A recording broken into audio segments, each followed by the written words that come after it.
Hello everyone. तो screen पे दिख रहा होगा कि आज हम लोग इस वीडियो में क्या क्या कवर करने वाले हैं। तो पहला दिख रहा है कि जो linear equation of two variable है उसके ग्राफिकल रिप्रेजेंटेशन क्या है, यानी कि ग्राफ के मेथड से हम लोग कैसे रिप्रेजेंट करेंगे। ये भी देखेंगे कि अगर ग्राफ बना हुआ है, जैसे दूसरा जो पॉइंट दिख रहा होगा कि ग्राफ बना हुआ है तो उस ग्राफ के बीच क्या कंडीशंस है, सॉल्यूशंस के लिए क्या कंडीशंस है। अगर लीनियर इक्वेशन टू वेरिएबल है तो उसके सॉल्यूशन भी होंगे, और अगर सॉल्यूशन है तो ग्राफ में ऐसा क्या कंडीशन होगा जिससे ये पता चले कि वो किस टाइप का सॉल्यूशन दे रहा है। वो कंडीशंस हो सकते हैं आपके पैरेलल या फिर इंटरसेक्टिंग या फिर कोइंसिडेंट। तो ये सारी कंडीशन इसके अंदर हम लोग डिस्कस करेंगे। ये भी डिस्कस करेंगे कि उसका जो सॉल्यूशन है, थर्ड पे दिख रहा होगा, देखो ध्यान से, थर्ड पे दिख रहा होगा कि ये भी डिस्कस करेंगे कि आखिर डायरेक्ट ऐसा कौन सा मेथड है जिससे हम लोग लीनियर इक्वेशन टू वेरिएबल को ये जान पाएं कि वो उसके यूनिक सॉल्यूशन होगा या फिर इनफाइनाइट सॉल्यूशन होगा या फिर नो सॉल्यूशन होगा, एक भी सॉल्यूशन नहीं होगा।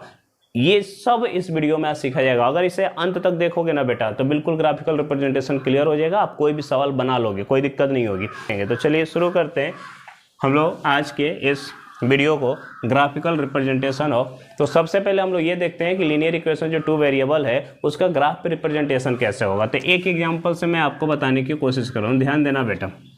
सबसे पहले मैंने ये बोला कि आप एक linear equation of two variable ले लो, 3x + 4y = 12। ये सबसे इजी एक हमने लीनियर इक्वेशन टू वेरिएबल का लिया। अब ये जो इक्वेशन है इसको ग्राफ पे कैसे प्लॉट किया जाए। एक्चुअली ग्राफ पे प्लॉट करना आप लोगों ने 9th में भी सीखा, लेकिन थोड़ा सा शुरू करते हैं। ग्राफिकल रिप्रेजेंटेशन यही करना ही है। देखो, लीनियर इक्वेशन टू वेरिएबल को सॉल्व करने के दो तरीके हैं जो न्यू बेस्ड पैटर्न पे चल रहा है इस समय। एक तो अलजेब्रिक, ये जो अलजेब्रिक के फॉर्म में रिप्रेजेंट हो चुका है, और दूसरा इसी को ग्राफ पे रिप्रेजेंट करना, यानी जो ये ग्राफिकली।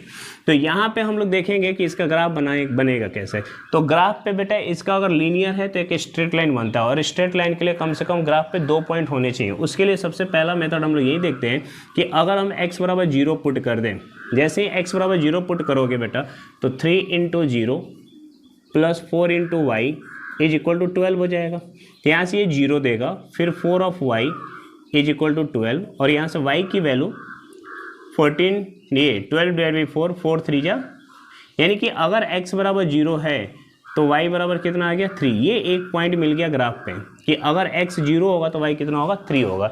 मैक्सिमम ऐसा कर लेते हैं कि एक बार x को 0 करो तो y आ जाएगा, और y को 0 करेंगे तो x आ जाएगा। लेकिन जरूरी नहीं कि हमेशा यही करेंगे, आप इक्वेशन के हिसाब से करिएगा जो भी बेस्ट लगेगा। यहाँ तक कि मैं आपके NCERT के क्वेश्चन कराऊंगा तो उसमें समझ में आ जाएगा। दूसरा, अगर मैं ये कहूँ कि y को 0 कर लेते हैं, अगर हम y को 0 करेंगे तो 3 times of x + 4 times of 0 = 12। आप लोग पहले भी पढ़ चुके होंगे कि linear equation of two variable में अगर सिंगल इक्वेशन है तो यहाँ पे x एंड y, यानी कि इनकी वैल्यू ऐसी रखी जाए जिससे ये इक्वेशन सेटिस्फाइड हो जाए, और उसके लिए इनफाइनाइट सॉल्यूशन होते हैं। तो इनफाइनाइट सॉल्यूशन में से 1-2 सॉल्यूशन निकाल के ग्राफ बनाया जाता है, बस इतनी सी बात है यहाँ पे। तो 3 of x बराबर हो जाएगा 12, और यहाँ से x की वैल्यू आ जाएगी बेटा 4, यानी कि अगर y 0 है तो x कितना आ गया, 4। कुछ बच्चे इसको टेबल के फॉर्म में भी बना लेते हैं, यहाँ पे मैं बना दे रहा हूँ। टेबल के फॉर्म में बनाते हैं कि x की वैल्यू अगर हम लोग रखते हैं तो y की वैल्यू क्या आती है। अगर x की वैल्यू 0 रखा तो y कितना आ गया, 3, और y की वैल्यू 0 रखा तो x कितना आ गया, 4। इन 2 पॉइंट से यानी कि x एंड y की वैल्यू हमको पता चल गया है, एक बार 0 1 0 3 और 4 0। इससे हम लोग ग्राफ रिप्रेजेंट कर लेंगे। जैसे अगर मैं यहाँ पे बनाऊँ, दिख रहा होगा ये आपको, 1 मिनट, ठीक है। तो अगर मैं ये ग्राफ यहाँ पे बनाता हूँ, ध्यान देना बेटा, तो ग्राफ पे सारा पॉइंट्स नंबर्स दिए रहते हैं एक एक यूनिट पे। तो यहाँ पे 1 2 3 4 5 6, 1 2 3 4 5 6। मैं आपको ये सिर्फ बता रहा हूँ कि कोई लीनियर इक्वेशन है उसको ग्राफ पे कैसे रिप्रेजेंट किया जाएगा, और सारी चीज़ इसमें डिस्कस करेंगे कि रिप्रेजेंट करने के बाद की कहानी क्या क्या है, ध्यान से समझना। तो यहाँ पे एक लीनियर इक्वेशन में लिया है, उसके लिए हमने क्या किया, पहले x 0, फिर y की वैल्यू आई, फिर y 0, x की वैल्यू आ गई, कोई दिक्कत नहीं है, 2 पॉइंट मिल गया। एक पॉइंट है 0 3 और एक पॉइंट है 4 0, यानी कि जब x की वैल्यू 0 है, हमें x पे चलना ही नहीं है, तब y की वैल्यू 3 है, 1 2 3, ये वाला पॉइंट हमको मिल गया जहाँ पे x 0 है लेकिन y 3 है। दूसरा, अगर हम x में 4 चलते हैं तो y 0 है, यानी y 0 है, ऊपर नीचे चलना ही नहीं है, x में 4 चलना है, तो 1 2 3 4, ये वाला पॉइंट हमको मिल गया। ये तो ओरिजिन है, आपको इसी से चलना है, और ये दोनों पॉइंट को जैसे ही मिला दिया जाएगा हमें इस इक्वेशन का एक लाइन ग्राफ मिल जाएगा। यानी कि जब आप 2 पॉइंट्स को मिलाओगे बेटा तो ये जो लाइन आपका बन रहा है, ये लाइन किस इक्वेशन का होगा? तो हम कहेंगे ये 3x + 4y = 12 का होगा। अब इसका क्या मतलब है, इसको समझ लेते हैं। जब आपने एक लाइन ग्राफ, ये लाइन बना दिया है बेटा, इस लीनियर इक्वेशन का जब ये लाइन बना हुआ है, तो ये बोला जाता है कि इस लाइन पे जितने भी पॉइंट्स होंगे, इस लाइन पे जितने भी पॉइंट्स होंगे वो सब इस इक्वेशन को सेटिस्फाइड करेगा, यानी कि इनका हर एक पॉइंट इस लाइन का सॉल्यूशन कहलाएगा। ये 9th में भी आपने थोड़ा सा पढ़ा होगा कि इस लीनियर इक्वेशन का जो ये ग्राफ बना है, इस ग्राफ पे जितने भी पॉइंट्स हैं इनका सॉल्यूशन कहलाएगा। सॉल्यूशन का मतलब होता है कि अगर हम यहाँ पे एक पॉइंट लेते हैं, बाय द वे ये वाला पॉइंट ले लिया हमने, y की वैल्यू 2 है, 8 हो जाएगा। और ये भी कुछ ऐसा होना चाहिए, यहाँ पे ऐसा कुछ पॉइंट आएगा जिससे ये x एंड y की जो वैल्यू इसमें पुट किया जाएगा तो इधर और इधर की वैल्यू क्या हो जाएगी? इक्वल हो जाएगा। ये एग्जैक्ट ग्राफ तो है नहीं, जब आप ग्राफ पे देखेंगे तो कोई भी पॉइंट उठाकर उस वैल्यू को अगर इक्वेशन में पुट करेंगे तो लेफ्ट हैंड साइड और राइट हैंड साइड क्या हो जाएगा? इक्वल हो जाएगा। इसका ये मतलब होता है कि किसी सिंगल लीनियर इक्वेशन के इनफाइनाइट सोल्यूशन हो सकता है और उसको ग्राफ पे रिप्रेजेंट करने का ये तरीका है जो हमने किया है। जरूरी नहीं होता है कि हमेशा x को 0 और y की वैल्यू निकालेंगे, y 0 x की वैल्यू निकालेंगे। आप क्वेश्चन के हिसाब से करना कि ऐसा क्या रखा जाए कि दोनों की वैल्यू लगभग आसपास में है। ऐसा ना हो कि x के वैल्यू 0 आ रहा है और y की वैल्यू 4000 तक पहुंच गया। समझ पा रहे हैं? तो ऐसा सेट करना होगा जिससे ये वैल्यू आपके करीब में है, x एंड y की वैल्यू आसपास में ही है। तो इसको तो हमने रिप्रेजेंट कर दिया। अब बात आती है कि अगर दो इक्वेशन होंगे तो उसमें कैसे ग्राफ पे रिप्रेजेंट किया जाएगा और उसको ग्राफ पे रिप्रेजेंट करने के बाद कैसे पता चलेगा कि उसके क्या सॉल्यूशन है। देखिए मैं एक एग्जांपल लेता हूँ, ठीक है? ग्राफिकली रिप्रेजेंट करेंगे हम लोग। फर्स्ट हमने लिया 3x + 4y = 12, ये वाला एक ले लिया। और दूसरा इक्वेशन हमने लिया 6x + 8y = 36। पहले हमने इसको लिया, समझिएगा मेरी बात। अब इन दोनों इक्वेशन को सॉल्व करना है, लेकिन ग्राफिकल रिप्रेजेंटेशन के हिसाब से सॉल्व करना है, ग्राफिकल मेथड से सॉल्व करना है, और ये भी बताना है कि सॉल्व करने के बाद इनका सॉल्यूशन क्या है। तो अब इनके सॉल्यूशन का क्या मतलब है कि x एंड y की ऐसी वैल्यू जो इन दोनों इक्वेशन को सेटिस्फाइड करे, x एंड y की ऐसी वैल्यू जो इसको भी सेटिस्फाइड करे और इसको भी करे। तो इसके लिए हम लोग सबसे पहले ग्राफ बनाएंगे। ध्यान से समझना बेटा, ग्राफ कैसे बनेगा इसके लिए। तो पॉइंट्स बनाते हैं पहले वाले इक्वेशंस के लिए। पहले वाले इक्वेशन के लिए हम लोग पॉइंट बनाते हैं, यानी कि x और y। अगर हम x 0 करते हैं, ध्यान से समझना, x हमने 0 कर दिया तो यहाँ पे कंडीशन y के लिए क्या होगा? 3 of 0 4y, अभी बताया था 4y = 12, तो y आ जाएगा आपका 3। और अगर हम y को 0 करते हैं, y को 0 करेंगे इसी में, तो 3 of x = 12, x बराबर हो जाएगा 4। 3 of x = 12 और x बराबर हो जाएगा 4। ये हमने पहले वाले के लिए 2 पॉइंट निकाला। जब y 0 होगा तो ये हो जाएगा 4, जो ऑलरेडी अभी हमने बनाया था। अब दूसरे वाले के लिए देख लेते हैं, सेकेंड के लिए। सेकेंड इक्वेशन को भी हमें ग्राफ पे रिप्रेजेंट करना है, ठीक है? ग्राफ पे रिप्रेजेंट करने के लिए अगर x को 0 करेंगे, x को 0 करेंगे तो y की वैल्यू कितनी आ जाएगी? 8 of y = 36। तो y = आ जाएगा बेटा 36 / 8, ये आ जाएगा 2 से 4 से 9/2, और ये आ जाएगा 4.5। समझ पा रहे हैं? कोई दिक्कत? ठीक वैसे ही अगर y को 0 करेंगे तो जैसे x 0 हुआ तो y आ गया आपका 4.5। अब y को 0 किया जाएगा। अगर y को 0 करते हैं तो 6x = आ जाएगा 36 और x बराबर आ जाएगा बेटा 6। अगर y को 0 किया तो x आ गया 6। अब इसका हम लोग प्लॉटिंग करते हैं, समझना मेरी बात ध्यान से। अब इसको क्या कर रहे हैं हम लोग? प्लॉट कर रहे हैं। किस पे? ग्राफ पे। तो ग्राफ पे प्लॉट करने के लिए आपके पास एक ग्राफ होना चाहिए। मेरे पास नहीं है, आपके पास होना चाहिए। ये ओरिजिन होता है बेटा, ठीक है? यहाँ पे बोला गया है सबसे पहले यहाँ पे ये बात बोली गई है, ध्यान से देखना समझना, कि x 0 है, यानी हमें x पे चलना ही नहीं है। x 0 है तो y 3 है। 1 2 3, ये वाला पॉइंट मिल गया पहला वाला। जब x 0 है तो y 3 है, और जब बेटा y 0 है तो x 4 है, 1 2 3 4 ये वाला पॉइंट, इन दोनों पॉइंट को मिलाया जाएगा तो पहले वाले लीनियर इक्वेशन का हमें एक लाइन ग्राफ मिल जाएगा। ये ग्राफ बन गया और इसका हर एक पॉइंट उसका सॉल्यूशन होगा, उसका होगा, लेकिन हमें दोनों का कंबाइंड सॉल्यूशन चाहिए, यानी कैसा x एंड y चाहिए जो दोनों को सेटिस्फाइड करे। दूसरे वाले के देखो, जब x 0 रखा गया है तो ये आया 36 डिवाइड बाई 8, 9/2, 4.5, यानी कि जब x 0 है तो y कितना है 4.5 है। समझना मेरी बात ध्यान से, 1 2 3 4 5, तो 4.5 कहीं बीच में आएगा, यहाँ पे 4.5, समझ पा रहे हो, ठीक है। और उसके बाद जब y 0 है, y पे चलना है तो x की वैल्यू 1 2 3 4 5 6 ये पॉइंट मिला है। अगर इन दोनों पॉइंट को मिलाया जाए तो इन दोनों पॉइंट को जब मिलाया जाएगा तो पता चलेगा ये दोनों पॉइंट कभी एक दूसरे को इंटरसेक्ट नहीं करेंगी। तो अगर किसी भी लीनियर इक्वेशन का कुछ इस प्रकार से ग्राफ बन रहा है जहां पे ये दोनों पैरेलल होंगी, अगर ये दोनों पैरेलल होंगी तो पैरेलल होने पे इनकी कहानी बोली जाती है कि इनमें कोई भी सॉल्यूशन नहीं होगा, नो सॉल्यूशन, नो सॉल्यूशन। पहले समझ लो बेटा, समझ जाओगे तो क्लियर हो जाएगी कैसे नो सॉल्यूशन आ गया। अब मेरी बात को समझो, अगर मैं एक ग्राफ ये बनाया और इसका ग्राफ भी बनाया और ये दोनों एक पैरेलल दिशा में चल रही है, इसका इनफाइनाइट सॉल्यूशन है, इसका भी इनफाइनाइट सॉल्यूशन है, लेकिन क्या कोई एक ऐसा पॉइंट है जो, यानी कि एक ऐसा सॉल्यूशन जो इस इक्वेशन को भी सेटिस्फाइड करे और इसको भी नहीं? अगर ऐसा नहीं है तो हम कहेंगे इनके कोई भी सॉल्यूशन नहीं है, कंबाइंड सॉल्यूशन इनका नहीं है।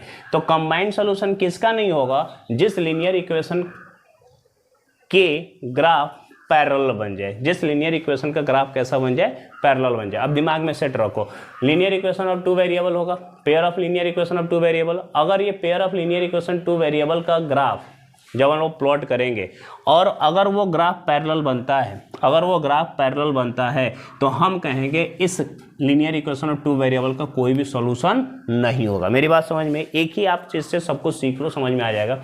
जिस लीनियर इक्वेशन ऑफ वेरिएबल से, जिस लीनियर इक्वेशन और वेरिएबल्स का ग्राफ हम लोग बनाए और उसका ग्राफ अगर ग्राफ पेपर पे पैरेलल बने तो उसमें कहीं भी कोई पॉइंट नहीं मिलेगा जो इन दोनों इक्वेशन को सेटिस्फाइड करेगा, हम कहेंगे यहाँ पे कोई भी सॉल्यूशन नहीं है।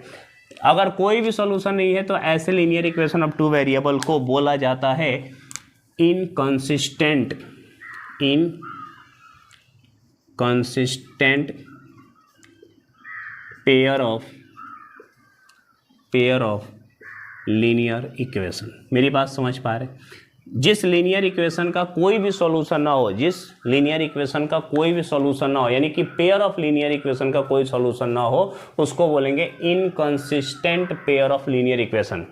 अब बात ये आती है कि जब कोई दो ऐसे लीनियर इक्वेशन दिया होगा तो हम लोग कैसे जानेंगे कि ये पैरेलल होने के साथ नो सॉल्यूशन देता है, यानी कि डायरेक्ट बिना ग्राफ बनाए कैसे पता करेंगे कि अगर ये लीनियर इक्वेशन है तो इनका कोई भी सॉल्यूशन नहीं है। उसके लिए समझना मेरी बात ध्यान से। अगर मैं ये कहता हूं कि इनके कोफिशिएंट को ध्यान से देखो, इनके कोफिशिएंट को ध्यान से देखो, x का कोफिशिएंट 3, यहाँ भी x का कोफिशिएंट 6, यहाँ y का कोफिशिएंट 4, यहाँ पे 8। अगर x के कोफिशिएंट को कंपेयर किया जाए तो ये 3/6 लिखा हुआ है, यानी 1/2 है। y का कोफिशिएंट का अगर कंपेयर किया जाए तो ये 4/8 है, यानी ये भी 1/2 है, ध्यान देना। और अगर कांस्टेंट का कंपैरिजन किया जाए तो ये 12/36 है, यानी कि 1/3 है। कहने का मतलब पहले वाला x का कोफिशिएंट और दूसरे वाला y के कोफिशिएंट का जो रेशियो वो इक्वल है, लेकिन तीसरे वाले का आपस में इक्वल नहीं। अगर इस तरह का कहीं कंडीशन मिलेगा तो हम कहेंगे वो कैसा होगा, नो सॉल्यूशन होगा, वो पैरेलल होगा और ऐसे लीनियर इक्वेशन को बोलेंगे inconsistent linear equation of pair. समझ पा रहे हैं ये बात?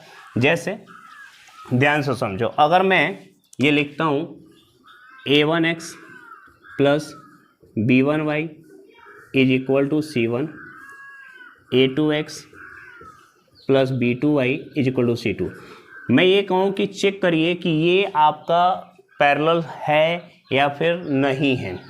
इनका जो ग्राफ है वो पैरेलल है या फिर नहीं है, या फिर इसका कोई भी सॉल्यूशन नहीं है, या फिर ये आपका inconsistent pair of linear equation है। ये तीनों बात बोली जाए, अगर बोली जाए ये नो सॉल्यूशन के अंदर आता हो तो क्या कंडीशन होना चाहिए इनके कोएफिशिएंट में, या फिर ये लीनियर इक्वेशन जो पेयर ऑफ लीनियर इक्वेशन है वो इनकंसिस्टेंट हो तो क्या कंडीशन होना चाहिए इनके कोएफिशिएंट में, या फिर इनका जो ग्राफ है वो पैरेलल होना चाहिए तो क्या कंडीशन होना चाहिए। तीनों के लिए एक ही कहानी है, और एक कहानी क्या है वो कि इनका जो x का कोएफिशिएंट का रेशियो है a1/a2 ये इक्वल होना चाहिए b1/b2 के, ये होना चाहिए, but not equal to c1/c2। ये ध्यान रखना, अगर किसी भी दो लीनियर इक्वेशन में x और y के कोएफिशिएंट का रेशियो इक्वल हो लेकिन कांस्टेंट का रेशियो इक्वल ना हो, उस कंडीशन में कहेंगे कि वो पेयर ऑफ लीनियर इक्वेशन का कोई भी सॉल्यूशन नहीं होगा। साथ में ये भी कहेंगे कि उस लीनियर इक्वेशन जो पेयर है उनको बोलेंगे इनकंसिस्टेंट, और ये भी कहेंगे कि इसका ग्राफ कैसा बनेगा, पैरेलल बनेगा। क्या आप मेरी बात समझ पा रहे हैं? कोई दिक्कत?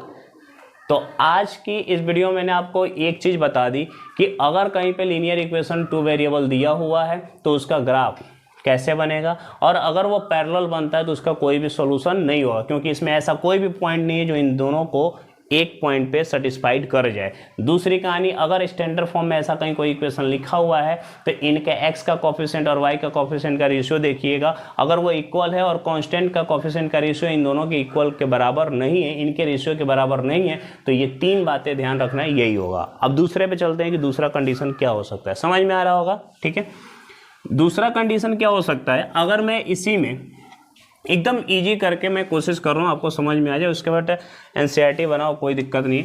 अगर मैं इसी में ये कह दूं कि ये आपका 9x है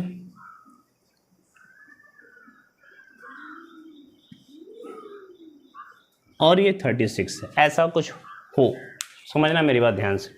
अगर मैं ये कहता हूं कि ये आपका 3x + 4y = 12, 9x + 12y = 36, अगर ये दो लीनियर इक्वेशन हैं, पेयर ऑफ लीनियर इक्वेशन है, तो इनका ग्राफ कैसे बनेगा। आप फिर से एक एक चीज़ समझते चलो, मेरी बात ध्यान से समझना। सबसे पहले ग्राफ बनाने के लिए हम लोग क्या करेंगे, x की वैल्यू और उसी हिसाब से पुट किया जाएगा जिससे काम बन जाए। x की वैल्यू रखेंगे, y आ जाएगा, y रखेंगे तो x आ जाएगा, पहले के लिए भी और दूसरे के लिए भी।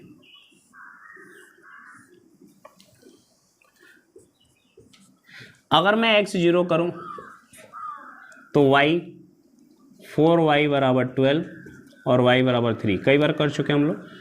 पहले वाले में x 0 किया तो y आ गया 4।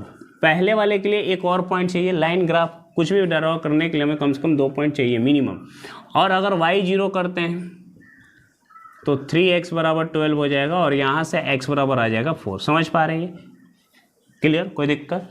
दूसरे में चलते हैं। अगर हम लोग x को 0 करते हैं तो 12y = 36 और y बराबर आ जाएगा 12 3 या 36, यानी x 0 तो y 3। समझ में आ गया? अब y 0 करते हैं, y 0 करेंगे बेटा तो यहाँ पे 9x बराबर हो जाएगा 36 और x बराबर हो जाएगा 4। अगर इसको 0 करेंगे तो ये आ जाएगा 4। यहाँ पे क्या आया कि x को 0 किए तो y 3, सॉरी यहाँ पे एक मिनट, x को 0 किए हैं तो y 3 और y को 0 किए हैं तो x 4। क्लियर हो गया ना? ठीक है, अब मेरी बात ध्यान से समझो। इस लीनियर इक्वेशन के लिए पहला पॉइंट, दूसरा पॉइंट, इस भी लीनियर इक्वेशन के पहला और दूसरा। एक बात इन पॉइंट्स में देखो, 0 3 0 3 4 0 4 0 सेम आ रहा है, यानी कि इनका जब ग्राफ बनाया जाएगा तो कुछ इस प्रकार से बनेगा, पहले वाले के लिए भी और दूसरे वाले के लिए ओवरलैपिंग होगा, ये ओवरलैपिंग होगा दोनों के लिए। इसको बोला जाता है कोइंसिडेंट, यानी कि एक दूसरे के ऊपर दूसरा इक्वेशन चढ़ गया। अब आप एक बात बताओ, एक लीनियर इक्वेशन होता तो उसके इनफाइनाइट सॉल्यूशन, दो लीनियर इक्वेशन है, दोनों एक दूसरे के ऊपर है तो हर एक पॉइंट दोनों को सेटिस्फाइड कर रहा है, इसका मतलब ये क्या हो जाएगा, इनफाइनाइट मेनी सॉल्यूशन। अगर इस टाइप के ग्राफ बने जहां पे कोइंसिडेंट हो जाए, यानी एक दूसरे के ऊपर चढ़ जाए, तो उस कंडीशन में कहेंगे infinite many solution, infinite many solution. समझ में आ रहा होगा। और ऐसे पेयर ऑफ लीनियर इक्वेशन को बोला जाता है डिपेंडेंट और कंसिस्टेंट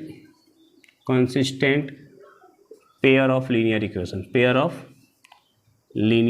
इक्वेशन, दोनों बात बोली जाती है। क्लियर हो गया। अब मेरी बात फिर से समझो कि अगर कहीं दो लीनियर इक्वेशन दिया गया हो तो कैसे समझेंगे कि वो दोनों लीनियर इक्वेशन का जो ग्राफ बनेगा वो पैरेलल बनेगा या फिर कोइंसिडेंट वाला बनेगा। तो कोइंसिडेंट वाला अगर बने ना बने उसके लिए कंडीशन तो समझना जरूरी है। फिर से अगर मैं इसमें ध्यान दिलाऊं तो बेटा x का जो कोफिशिएंट है उस पर ध्यान दो, 3/9 है यानी 1/3, कोई दिक्कत नहीं है। y का कोफिशिएंट का रेशियो देखा जाएगा तो 4/12 है यानी ये भी 1/3। और अगर कांस्टेंट का रेशियो देखा जाए तो 12/36 यानी ये भी 1/3। कहने का मतलब ये है कि एक्स वाई और कांस्टेंट का कोफिशिएंट का रेशियो अगर इक्वल हो जाए तो हम कहेंगे उस टाइप के लीनियर ऑफ इक्वेशन का इनफाइनाइटली मेनी सॉल्यूशन होगा। और उस टाइप के पेयर ऑफ लीनियर इक्वेशन को डिपेंडेंट या consistent pair of linear equation कहा जाता है। और उस टाइप का जितने भी ग्राफ बनेगा वो एक दूसरे के ऊपर ओवरलैप यानी कोइंसिडेंट होंगे। क्लियर होगी बात। अब इसके लिए डायरेक्ट कंडीशन क्या है उसको समझ लेते हैं। अगर हम ये कहते हैं कि a1x plus b1y equal to c1 हो, a2x प्लस b2y बराबर c2 हो, तो इसमें करना कुछ नहीं है। हम लोग को ये ध्यान देना होगा कि a1/a2 का कंडीशन यानी x का कोफिशिएंट b1/b2 और बराबर c1/c2 हो। अगर ऐसा कंडीशन कहीं मिले, ये कंडीशन कहीं मिल जाए किसी भी linear equation of two variable में, ये कंडीशन मिले तो वो लीनियर इक्वेशन का पेयर इनफाइनाइट मेनी सॉल्यूशन रखेगा, उनका ग्राफ एक दूसरे पे ओवरलैप यानी कोइंसिडेंट होगा और उस टाइप के लीनियर इक्वेशन को डिपेंडेंट या कंसिस्टेंट लीनियर इक्वेशन कहा जाता है। आपको ये बात समझ में आ रहा है। लास्ट एक और बचा है बेटा, इंटरसेक्टिंग वाला। पहले चीज़ मैंने आपको ये बता दिया कि ग्राफ पे कैसे इसको रिप्रेजेंट करेंगे। उसके लिए आप कोई भी 2 पॉइंट ले सकते हैं तभी रिप्रेजेंट होगा। और अगर पेयर ऑफ लीनियर इक्वेशन अगर हो, पेयर में हो, जोड़ी में हो, तो उनका सॉल्यूशन कैसे निकाला जाएगा उसके लिए हमने एक बता दिया आपको कि पैरेलल की कहानी क्या है। जब इन दोनों का रेशियो बराबर हो पर इसका रेशियो इन दोनों के बराबर ना हो तो पैरेलल होगा, और इन दोनों तीनों का रेशियो आपस में बराबर होगा तो वो पैरेलल ना होकर कोइंसिडेंट हो जाएगा और यहाँ पे इनफाइनाइट मिनी सॉल्यूशन हो जाएगा। और ऐसे इक्वेशंस को बोला जाता है कंसिस्टेंट या फिर डिपेंडेंट। क्लियर हो गई। अब एक लास्ट और है, उसकी भी कहानी को समझ लेते हैं। अगर मैं ये कहता हूँ कि एक लीनियर इक्वेशन यही हो 3x + 4y = 12 और दूसरा मैं ये मान लूँ 2x + y = 6, 2x + y = 6। अगर ऐसा ये मैं मानता हूँ तो फिर से इसका हम लोग सबसे पहले ग्राफ के बारे में बात करेंगे। ग्राफ के बारे में बात करेंगे तो एक बॉक्स पहले वाले के लिए और एक बॉक्स दूसरे वाले के लिए, यानी कि दोनों को अलग अलग करके बनाएंगे, जो यानी कि आप दोनों एक ही साथ बनाओ। इसमें हम लोग को काम क्या करना है, x एंड y की वैल्यू को पुट करना है। हमने ऑलरेडी इसका कई बार निकाल चुका। x 0 रखेंगे बेटा तो ये 0, 4 3 = 12, और अगर y 0 करेंगे तो x आ जाएगा 4। ये हमने पहले वाले के लिए निकाल कर रखा है। दूसरे वाले के लिए भी देख लो, अगर x को 0 करते हैं, x एंड y, x को 0 करेंगे तो y आ जाएगा 6, सीधे y आ जाएगा 6, और अगर y को 0 करते हैं तो x आ जाएगा 6/2 यानी कि 3। अगर इसको 0 करेंगे तो ये 3। अब इनका ग्राफ बनाते हैं। ग्राफ बनाने के लिए ये x एक्सिस और ये y एक्सिस। ग्राफ आप लोगों को पता ही होगा, बहुत बड़ी चीज़ नहीं है। अब इसमें क्या है ना कि जो सारे जो डेटा है वो कहाँ तक है, 0 से लेकर 10 12 तक है, वो भी पॉजिटिव में है। एक बार बनाना सीख जाओ, फिर चाहे कोई भी हो कोई फ़र्क नहीं पड़ेगा। 1 2 3 4 5 6, और ग्राफ पे बनाओगे तो ज़्यादा से रहेगा 1 2 3 4 5 6, 1 2 3 4 5 6। ठीक है, क्लियर है ये। अब देखो x 0 है तो y 3 है, यानी कि एक पॉइंट ऐसा चाहिए जहाँ पे ये तो ओरिजिन हो गया और x 0 है, x में चलना ही नहीं तो y 3 है। ये वाला पॉइंट, इस वाले पॉइंट को हम बोलेंगे x 0 है और y 3 है, ऐसे लिखा जाता है। पहला पॉइंट मिल गया। दूसरा पॉइंट क्या है, x 4 है, और यहाँ पे y0, तो इसको लिखा जाएगा x4 और y0, ये पॉइंट्स हैं, इनको मिला देंगे। आप लोग स्केल से मिलाना और ग्राफ पे बनाओगे तो अच्छे से बनेगा। अगर इनको मिला दिया जाएगा तो एक लीनियर इक्वेशन बन जाएगा, लीनियर इक्वेशन का ग्राफ बन जाएगा, कोई दिक्कत। अब दूसरे वाले के लिए जब x0 है तो y6 है, ये वाला पॉइंट x0 है, चलना ही नहीं तो y6 है, यानी इस पॉइंट को लिखा जाएगा x0 और y6। दूसरा है x3 है ये और y0, ये पॉइंट, इसको लिखा जाएगा x तो 3 है लेकिन y यहाँ पे 0 है, इन पॉइंट्स को मिलाया जाएगा। अब आपके दिमाग में जा रहा होगा कि जैसे इस पॉइंट को मिलाया जाएगा कहीं ना कहीं ये दोनों एक दूसरे को इंटरसेक्ट करेंगे, कहीं ना कहीं ये दोनों एक दूसरे को इंटरसेक्ट कर रहे हैं, और अगर इंटरसेक्ट कर रहे हैं तो इनको बोला जाएगा इंटरसेक्टिंग लाइन। क्या बोला जाएगा इसको? Intersecting line. और बेटा इंटरसेक्टिंग लाइन किसी भी लीनियर इक्वेशन 2 वेरिएबल का हो जाएगा तो वहाँ पे यूनिक सॉल्यूशन कहलाएगा। क्या कहलाएगा वो? Unique solution. क्यों यूनिक सॉल्यूशन होगा? एक बात बताओ, एक लीनियर इक्वेशन जो था ये वाला, इसके इनफाइनाइट मेनी सॉल्यूशन है कि नहीं? हर एक पॉइंट को इसमें रखा जाएगा तो left hand side right hand side बराबर होगा। इनका भी हर एक पॉइंट इस पे कहीं रखा जाएगा तो इसका left hand side right hand side equal होगा। लेकिन हमें एक ऐसा वैल्यू चाहिए एक्स एंड वाई का जो इसको भी सेटिस्फाइड करे, वो इसको भी सेटिस्फाइड करे, तो वो ये वाला पॉइंट है जहाँ पे इंटरसेक्ट हो रहा है, और इंटरसेक्टिंग पॉइंट को ही बोला जाता है solution of this linear equation, क्योंकि ये पॉइंट इन दोनों इक्वेशन को सेटिस्फाइड कर जाएगा। समझ में आई ये बात? और जैसे ही अगर कोई ग्राफ बनाते हैं और उसका लीनियर इक्वेशन का जो ग्राफ बनता है वो इंटरसेक्ट करता है तो उसको बोलेंगे यूनिक सॉल्यूशन, और इस टाइप के इक्वेशन को बोला जाएगा consistent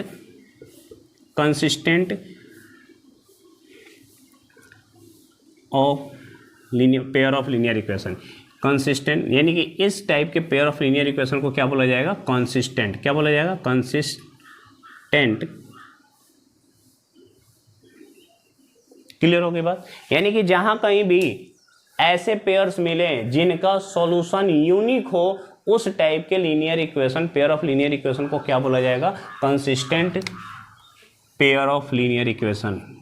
pair of linear equation यानी कि जहां कहीं दो ऐसे आपको इक्वेशन मिले जिनका ग्राफ प्लॉट किया जाए तो इंटरसेक्ट करे, तो इंटरसेक्ट करेगा तो उसको बोलेंगे वहाँ पे यूनिक सॉल्यूशन होगी, और अगर यूनिक सॉल्यूशन होगा तो उस टाइप के लीनियर इक्वेशन यानी पेयर ऑफ लीनियर इक्वेशन को क्या बोलेंगे? कंसिस्टेंट बोलेंगे। और यहाँ पे देख लो, ये हो सकता है कि जो इंटरसेक्ट हुआ सॉल्यूशन है ये भी हो सकता है ये इंटरसेक्शन कहीं बाहर हो या कहीं दूर हो जहाँ पता ना चल पाए, लेकिन अगर थोड़ी भी बेंडिंग होगी तो कहीं ना कहीं इंटरसेक्ट जरूर होगा। अब इनके कंडीशन के बारे में समझ लेते हैं कि कोई अगर इक्वेशन का यूनिक सॉल्यूशन हो तो क्या होना चाहिए। आप देखो इनका रेशियो बराबर नहीं है, सीधी सी बात है, ध्यान देना। a1x प्लस b1y बराबर अगर c1 लिखा हो और a2x प्लस b2y बराबर c2 लिखा हो, तो सबसे पहले हम लोग को क्या करना है, देख लेना है कि a1/a2 का रेशियो इक्वल ना हो b1/b2 के। अगर ऐसा कंडीशन है तो उनका यूनिक सॉल्यूशन होगा। क्या होगा? यूनिक सॉल्यूशन होगा। अभी इसको समराइज कर देंगे, समझ में आ जाएगा। यूनिक सॉल्यूशन होगा, और अगर यूनिक सॉल्यूशन होगा इसका मतलब वो इंटरसेक्ट करेंगे ग्राफ पे, और इंटरसेक्ट कर रहे हैं तो उस टाइप के पेयर ऑफ लीनियर इक्वेशन को बोलेंगे consistent pair of linear equation. मेरी बात आपको समझ में आ रही होगी। मैं इन तीनों को समराइज एक बार कर देता हूं और फिर एक क्वेश्चन कराऊंगा, ठीक है? समझ पा रहे होंगे? अच्छा लग रहा है? एक दो बार देखोगे तो और अच्छे से क्लियर हो जाएगा।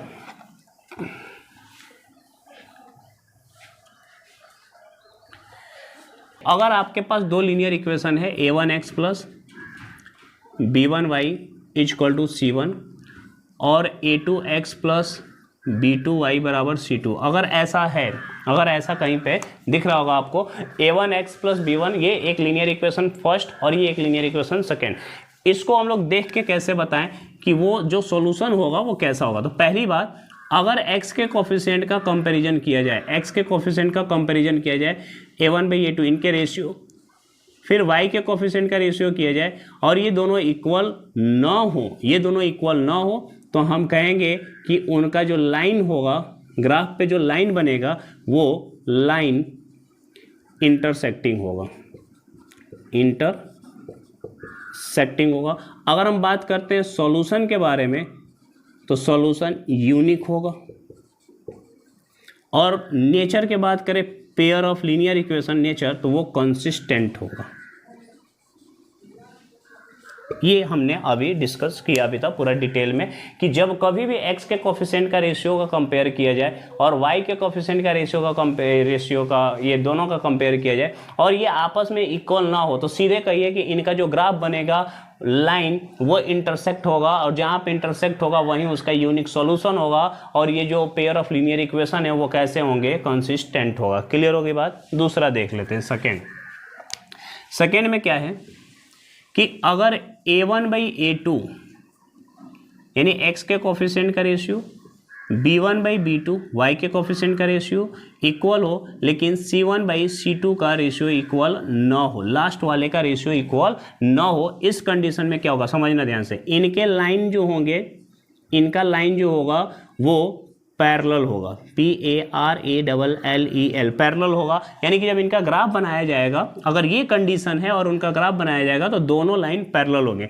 जब पैरेलल होगा तो सॉल्यूशन की बात करेंगे तो सॉल्यूशन नो होगा, नो सॉल्यूशन, कोई सॉल्यूशन नहीं। क्यों? एक दूसरे को इंटरसेक्ट ही नहीं करा, कॉमन कोई ऐसा पॉइंट ही नहीं होगा जो दोनों को सेटिस्फाइड करे। और नेचर वाइज अगर कहेंगे इनका, किसका nature, pair of linear equation का नेचर, तो वो बोलेंगे इनकंसिस्टेंट, इनकंसिस्टेंट। मेरी बात समझ में, इनको बोलेंगे इनकंसिस्टेंट। और थर्ड नंबर पे अगर हम चले, थर्ड कंडीशन, तो थर्ड कंडीशन क्या कहता है कि अगर x के कोफिशिएंट का रेशियो a1/a2, x के कोफिशिएंट का रेशियो बराबर है b1/b2 y के कोफिशिएंट, और ये c1/c2 के भी बराबर। अब एक बात बताओ बेटा, अगर ऐसा हुआ कि तीनों का रेशियो बराबर, इसका मतलब ये वाला ही तो दूसरा वाला इक्वेशन है, दोनों सेम हो गया, दोनों सेम हो गया, मतलब एक ही लीनियर इक्वेशन हो गया। और एक लीनियर इक्वेशन दो वेरिएबल का होगा तो इनफाइनाइट सॉल्यूशन होंगे, तो इसमें तो कुछ करना ही नहीं है। यहाँ पे जो लाइन होगा, लाइन वो लाइन आपका कोइंसिडेंट होगा, मतलब एक दूसरे पे ओवरलैप होगा, ओवरलैप एक दूसरे के ऊपर चढ़ा रहेगा, यानी हर एक पॉइंट मिलता रहेगा। दूसरी अगर हम बात करें इनका सॉल्यूशन, तो इनका सॉल्यूशन कैसा होगा, कोई इनफाइनाइट सॉल्यूशन देगा। इनफाइनाइट, क्यों इनफाइनाइट सॉल्यूशन देगा? क्योंकि यहाँ पे क्या है, हर एक पॉइंट एक दूसरे के ऊपर चढ़ा हुआ है, यानी कि हर एक पॉइंट दोनों के लिए सॉल्यूशन है, इनफाइनाइट सॉल्यूशन देगा। और अगर नेचर की बात करें तो ये डिपेंडेंट या फिर कंसिस्टेंट कहलाता है। इनके जो पेयर ऑफ लीनियर इक्वेशन है वो कैसा है, या तो डिपेंडेंट है या फिर consistent pair of linear equation है। इतनी बात आपको समझ में आई होगी। तो ये आपके ग्राफिकल रिप्रेजेंटेशन का रिजल्ट था कि कहीं भी दो लीनियर इक्वेशन होगा तो उनकी क्या क्या कहानी हो सकती है। अब देखिए यहाँ पे एक क्वेश्चन दिख रहा है, इसमें बोला गया है, ये 3.1 3.2 उसी के सारे मिक्सर्स हैं। इसमें लिखा हुआ है on comparing ratio a1/a2 b1/b2 c1/c2 find out whether the lines representing the following pairs of linear equation intersect at point और पैरेलल और कोइंसिडेंट। इंटरसेक्ट कर रहा है या फिर वो पैरेलल है या फिर कोइंसिडेंस है। तो एक एग्जांपल से हम आपको तीनों चीज़ें फिर से क्लियर करा दे रहे हैं। एग्जाम्पल ये लिखा हुआ है आपके एनसीईआरटी में, एक क्वेश्चन है ये 5x - 4y + 8 = 0। दूसरा है, दो होने चाहिए 7x - 6y + 6y - 9 = 0। अब हमें इस linear equation of two variable को देख के डायरेक्ट बताना है कि इनका सॉल्यूशन कैसा होगा, या फिर ये बताना है कि ग्राफ पे इनका रिप्रेजेंटेशन कैसा होगा। तो उसके लिए मैंने आपको बता ही रखा है कि पहले x के कोफिशिएंट का रेशियो देख लो, ये a1 है। अगर शुरू से आराम से लिख के बनाओगे बेटा तो कुछ इस प्रकार से बनेगा कि a1 = 5, b1 = -4 और c1 बराबर हम लोग 8 कह सकते हैं, कोई दिक्कत नहीं है। फिर a2 = 7, b2 = 6 और c2 = -9। नाउ हम लोग चेक करते हैं कि कहानी क्या है। a1/a2 = होगा 5/7, b1/b2 = होगा -4/6 -2/3 और यहाँ पे a1 by a2 is not equal to b1 by b2, so b1 by b2, a1 by a2 कितना है 5 बाई 7 और b1 बाई -4 बाई 6 यानी कि -2 बाई 3, और ये दोनों इक्वल नहीं है। अगर ये दोनों इक्वल नहीं होगा बेटा तो ऐसे में हम कहेंगे कि इनके जो लाइन होंगे वो इंटरसेक्टिंग होंगे। कैसा होगा? इंटरसेक्टिंग होगा, यूनिक सॉल्यूशन होगा, यूनिक सॉल्यूशन होगा। और ये जो लीनियर पेयर इक्वेशन है, पेयर ऑफ इक्वेशन कैसा होगा? कंसिस्टेंट होगा, कंसिस्टेंट। क्लियर होगी बात? ये तीन बातें आपको समझ में आनी चाहिए कि जहां कहीं भी इनका रेशियो x का कोफिशिएंट और y के कोफिशिएंट का रेशियो अगर इक्वल नहीं है तो उनमें लाइन कैसा होगा? इंटरसेक्टिंग होगा। उनका सॉल्यूशन कैसा होगा? यूनिक सॉल्यूशन होगा। और वो पेयर कैसे हैं? तो कंसिस्टेंट पेयर। एक और क्वेश्चन है, उसको भी देख लेते हैं। क्वेश्चन ये लिखा हुआ है कि given the linear equation 2x + 3y - 8 is equal to 0। ये आपको दिख रहा होगा। उसके बाद लिखा है right another linear equation in 2 variable. आपको एक और भी लीनियर इक्वेशन 2 वेरिएबल का लिखना है such that the geometrical representation यानी कि graphical representation of the pair for so formed as, ऐसा हो कि पहला इंटरसेक्टिंग लाइन बने, दूसरा पैरेलल लाइन बने और तीसरा कोइंसिडेंट बने। तो इसके लिए अगर मैं ये इक्वेशन लिखता हूं, जो गिवन इक्वेशन है, जो गिवन इक्वेशन है वो क्या है समझना ध्यान से। गिवन इक्वेशन ये है 2x + 3y, 2x + 3y -8 is equal to 0। तो इसको हम लिख सकते हैं इज इक्वल टू 8। ये एक इक्वेशन दिया हुआ है। अब एक बात बताओ, हमें एक और लीनियर इक्वेशन बनाना है जिससे ये इंटरसेक्टिंग लाइन बने। तो पहले इंटरसेक्टिंग के लिए कर लेते हैं। इंटरसेक्टिंग लाइन के लिए आप एक बात बताओ, इंटरसेक्टिंग लाइन के लिए क्या कंडीशन बताए हैं कि x का कोफिशिएंट और y का कोफिशिएंट का रेशियो इक्वल होना नहीं चाहिए। तो अगर मैं एक इक्वेशन लिखता हूं, यहाँ पे 2x + 3y = 8 है। अगर मैं ये लिख देता हूं x, तो इनका रेशियो 2/1 और इनको लिख दूं मैं y 3/1, इक्वल नहीं है। इज इक्वल टू आप कुछ भी लिखो, ये जो बनेगा ना, ये वो लीनियर इक्वेशन बना है जिससे इन दोनों के लाइन हमेशा कैसे होंगे? इंटरसेक्ट होंगे। कोई दिक्कत नहीं, आप तमाम इक्वेशन बना सकते हो, बस इनका रेशियो आपस में इक्वल होना नहीं चाहिए। अगर ऐसा होता है तो फिर वो इंटरसेक्टिंग लाइन नहीं देगा। x का कोफिशिएंट का रेशियो और y के कोफिशिएंट का रेशियो देखो 2/1 है और यहाँ पे 3y -1 है, ये दोनों इक्वल नहीं है और ये तमाम बन सकते हैं। तो ये वो लीनियर इक्वेशन हमने एक एक्स्ट्रा में दिया है जिससे इन दोनों का लाइन का हमेशा इंटरसेक्ट होंगे। अगर मैं दूसरे की बात करूँ, फॉर किसके लिए?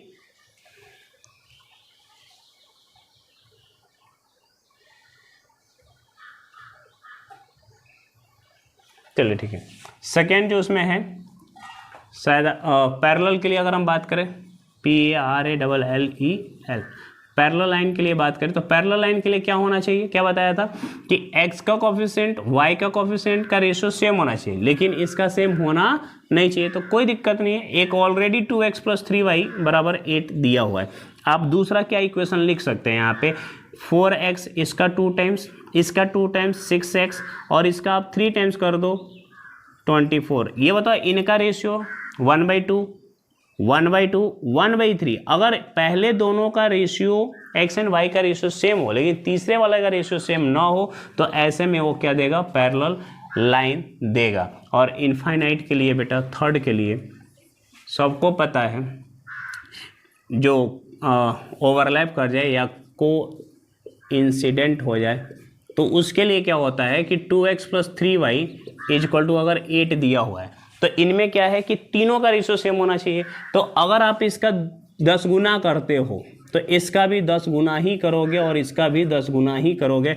ऐसा करने से जो दोनों इक्वेशंस बनेंगे इनके आपके ओवरलैपिंग का बनेगा, इनफाइनाइट मिनी सॉल्यूशन बनेगा, कोइंसिडेंट बनेगा। तो इतनी सी कहानी थी आपका लीनियर इक्वेशन ऑफ 2 वेरिएबल में। नेक्स्ट वीडियो में मैं आपको थर्ड चैप्टर में जितने भी लैंग्वेज के क्वेश्चंस हैं फर्स्ट एक्सरसाइज से लेकर लास्ट एक्सरसाइज तक, उस सभी लैंग्वेज वाले इक्वेशंस का अलजेब्रिक रिप्रेजेंटेशन में सिखाऊंगा और सॉल्व किसी भी तरीके से करो, कोई फर्क नहीं पड़ेगा। जिसमें ग्राफिकल दिया होगा मैं कोशिश करूंगा कि आपको वहां भी ग्राफिकल रिप्रेजेंटेशन सिखा दूं। अदरवाइज कोई भी लैंग्वेज का क्वेश्चन होगा तो उसको आप अलजेब्रिक अगर रिप्रेजेंट करते हैं तो आप किसी भी मेथड से सॉल्व करिए, चाहे ग्राफिकल रिप्रेजेंटेशन से करो बेटा, चाहे एलिमिनेशन से करो, चाहे सब्स्टिट्यूशन से करो। क्रॉस वाला तो ऐसे ही सिलेबस से हट गया है।